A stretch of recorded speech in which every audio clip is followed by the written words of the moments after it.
உங்கள் தாத்தா ஆசைப்படுறாரு, நீ டாக்டராக தான் ஆகணும். அவருக்கு ரொம்ப நாள் ஆசை, நம்ம குடும்பத்திலேருந்து யாராவது ஒருத்தங்க டாக்டர் ஆகணும்னு. அதனால் நீ டாக்டருக்கு படி. இப்படிலாம் யாரையுமே நாம் வற்புறுத்தக்கூடாதுங்க. குடும்பத்தில் கூட யாரையுமே நாம் இது மாதிரி சொல்லி தொந்தரவு பண்ணக்கூடாதுங்க. படிப்புங்கிறது பிள்ளைங்களுடைய மனசை பொறுத்து இருக்குது. அவங்க தாங்க படிக்கணும். நாம் சேர்த்து தான் விட முடியும். டொனேஷன் கட்ட முடியும், ஃபீஸ் கட்ட முடியும், எல்லாம் வாங்கி தர முடியும். ஆனால் படிக்க முடியாது. நாம் அவங்க தான் படித்தாகணும். அதனால் பிள்ளைங்க எதை விருப்பப்படுறாங்களோ, எந்த பாடத்தை படிக்க நினைக்கிறாங்களோ அதில் அவங்கள சுதந்திரமாக விட்டுருங்க. டாக்டர் ஆகணும் அப்படின்னா அதுக்கான கிரக அமைப்புகள் உங்கள் பிள்ளைங்க ஜாதகத்தில் இருக்கணுங்க. பொதுவாக டாக்டர் ஆகணும்னா பாபகிரகங்கள் வலுத்திருக்கணும். அப்போ தான் தீமை செய்யக்கூடிய பாக்டீரியா, வைரஸ், அந்த கிருமிகள், அதை மனிதனை அழிக்கக்கூடிய அந்த கொடிய கிருமிகள், அதெல்லாம் நம்ம கண்டுபிடிச்சு குணமாக்க முடியும். அதனால் ஒரு ஜாதகம் அப்படின்னு நீங்கள் எடுத்துக்கிட்டிங்கன்னா லகுனத்துக்கு 6ஆம் இடம், 8ஆம் இடம், 12ஆம் இடம், இந்த இடங்களில் பாவகிரகங்கள் வலுவாக இருக்க வேண்டும். ஆட்சி பெற்றோ உச்சம் பெற்றோ அப்படின்லாம் உட்கார்ந்துருந்தாங்கன்னா அவங்களுக்கு டாக்டர் ஆகக்கூடிய யோகம் இருக்குது. 10ல் ஒரு பாவகிரகமாவது இருக்கணும். அதாவது செவ்வாய், சூரியன், சனி, ராகு, கேது, இந்த மாதிரி ஏதாவது ஒரு கிரகம் 10ஆம் இடத்துல இருக்கணும். அப்படின்னா தான் அவங்க டாக்டர் ஆக முடியும், தொடர்ந்து ப்ராக்டிஸ் பண்ண முடியும்.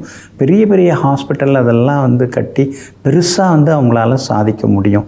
அதனால் 10ஆம் இடத்துல பாவகரம் இருக்குதா அப்படின்னு பாருங்கள் உங்கள் பிள்ளைங்க ஜாதகத்தில்.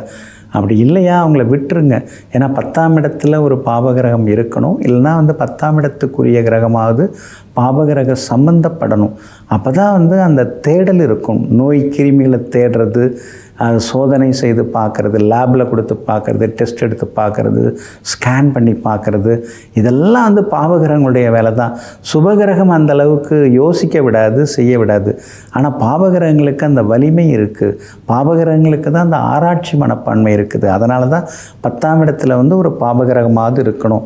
லக்னாதிபதி நல்லா இருக்கணும். லக்னாதிபதி பாபகிரகமாக இருந்து வலுத்து இருக்கணும். பொதுவாக நீங்கள் பார்த்தீங்கன்னா இப்போ மேஷம், விருச்சிகம், மகரம், கும்பம், இதெல்லாம் பார்த்திங்கன்னா பாபகிரக லக்னாதிபதி பாபகிரகமாக இருக்காங்க. ஏன்னா மேஷம் விருச்சிகத்துக்கு செவ்வாய், மகரம் கும்பத்துக்கு சனி பகவான், அதனால் பாபகிரகமாக இருக்காங்க. அதனால தான் மேஷம், விருச்சிகம், மகரம், கும்ப லக்னங்கள் ராசிக்காரர்கள் அதிகமாக டாக்டர் ஆகிறத நம்மளால் பார்க்க முடியுதுங்க. அதனால் லக்னாதிபதி பாபகிரகத்தோடு இருக்கணும். அதே மாதிரி பார்த்திங்கன்னா இன்னொரு பக்கம் சுபராக இருந்து, அப்படி சுபராக இருக்கிறாருன்னா பாவகிரகத்தோட சம்பந்தப்படணும் அந்த லக்னாதிபதி. அப்படி இருக்கும்பொழுது தான் அவங்களால ஆராய்ச்சி படிப்புகள்லாம் மருத்துவத்தில் படித்து சாதிக்க முடியும். பொதுவாக பார்த்திங்கன்னா ஒருத்தவங்க ஜாதகத்தில் சூரியன் செவ்வாய் சேர்ந்திருந்தால் நிறைய பேர் டாக்டர் ஆகிறாங்க. ஆனால் அந்த சூரியன் செவ்வாய் உங்கள் லகுனத்துக்கு எந்த அளவுக்கு யோகாதிபதின்னு பார்க்கணும். அதே மாதிரி சூரியன் கேது சேர்ந்துருக்கிறவங்களும் நிறைய பேர் டாக்டர் ஆகிறாங்க. சனி பகவானுடன் ராகு இருக்கிறவங்களும் எம்பிபிஎஸ் படித்து அப்புறம் எம்டி படிக்கிறதுக்கான வாய்ப்புகள் எல்லாமே இருக்குதுங்க. பிடிஎஸ் பல் மருத்துவம் அப்படின்னு நம்ம எடுத்துக்கிட்டோம்னா செவ்வாய் சனி அந்த ஜாதகத்தில் சம்மந்தப்படணும். அதாவது ஒன்று சேர்ந்து இருக்கணும், இல்லைனா பார்த்துன்னு இருக்கணும். அந்த மாதிரி இருக்கிறவங்க தான் பல் டாக்டராக ஆக முடியும். பெருசாக அதில் புகழடைய முடியும். இன்னொரு பக்கம் இந்த ஆர்த்தோலாம் இருக்காங்க இல்லைங்களா, அவங்களுக்கு லகுனத்துக்கு 3, 6, 10, 11 சனி செவ்வாய் சேர்ந்திருந்தாலோ அல்லது சனி இருந்தாலோ செவ்வாய் இருந்தாலோ அவங்கெல்லாம் ஆர்த்தோ டாக்டராக பெருசாக வந்துட முடியும். இந்த மாதிரி நம்ம பூமியில் பிறக்கும் பொழுது எந்த கிரகத்தினுடைய ஆளுமை நம்ம உடம்பு மேலே, நம்ம உயிர் மேலே விழுதோ அந்த கிரகத்தினுடைய படிப்பு தான் நமக்கு அதை வச்சு தான் நம்ம வாழ முடியும். அந்த கிரகத்தினுடைய தொழிலை தான் நம்ம பார்க்க முடியும். அதில் தான் நம்ம சம்பாரித்து நல்லா இருக்க முடியும். அதனால் டாக்டர் ஆகணும் அப்படின்னா இது மாதிரி கிரக அமைப்புகள் இருக்கணுங்க. எல்லாருமே படிச்சிடுறாங்க டாக்டருக்கு.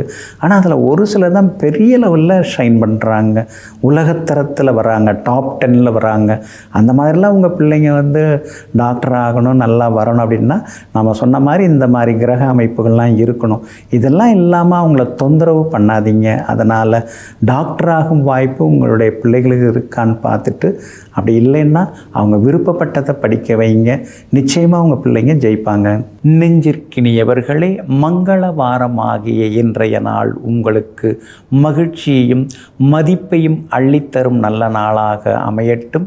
மீண்டும் நாளை காலை சந்திப்போம். நன்றியுடன் உங்கள் ஜோதிட முனைவர் KP வித்யாதரன்.